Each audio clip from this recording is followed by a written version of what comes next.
Emikolo emikulu gibadde mu kkanisa ya St. Janan Wi Gweng mu Chin mu disitulikiti y'e Kitgum ng'okusaba kuno kukulembeddwamu Ssaabalabirizi wa Uganda Right Reverend Stanley Ntagali. Okuva mu 1979 Ssaabalabirizi Janan Luumu abadde ng'ajjukirwa mu ggwanga lya Bungereza ku kitebe ky'ekkanisa ya Uganda mu Lutikko ya Westminster Abbey. Eno waliyo n'ekkanisa eya Brown Bishop Luumu. Ekiseera kyonna gavumenti ya Uganda ebadde nga tetongozanga lunaku olw'okujjukirirako Janan Luumu. Jjo ly'abalamu gavumenti yakkiriza okujjukira omulabirizi ono oluvannyuma lwa kkanisa ya Uganda okusaba Pulezidenti Museveni ekintu kino. Ssaabalabirizi Janan Luumu yattibwa nga 16 February 1977 wamu n'eyali omuduumizi wa poliisi Erinayo Oryem ne minisita w'ebyokwerinda Oboth Ofumbi ku biragiro bya Pulezidenti Idi Amin. Omwaka oguwedde Oryem yajjukirwa ku mukolo ogwakolebwa Pulezidenti Yoweri Museveni ku kyalo ky'Ettangi mu ggombolola y'e Parombo mu disitulikiti y'e Noya. Ku mukolo ogubadde mu Chini kubaddeko bannaddiini bangi omubadde ne Ssaabasumba w'Ekereziya Katolika ey'eggulu John Baptist Odama.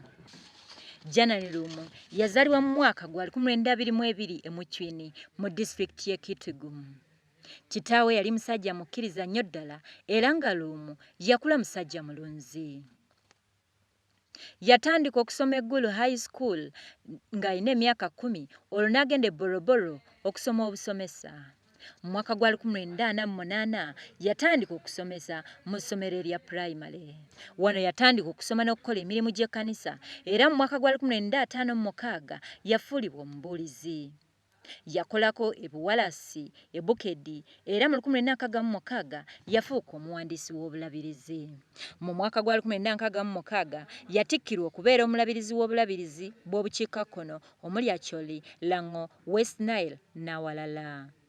Mu 1974 Janan Luumu yafuuka Ssaabalabirizi wa Uganda, Rwanda, Burundi ne Boga Zaire.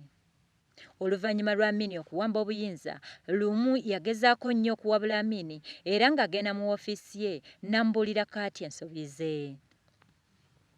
Wajjawo obunkenke wakati w'ekkanisa ne gavumenti.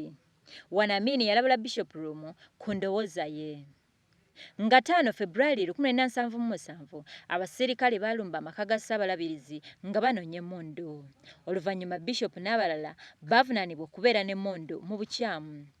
Waayita mbala enno ekirango ne kiyita nga Ssaabalabirizi Luumu yali afiiridde mu kabenje ku luguudo lw'Ejjinja n'abalala 3.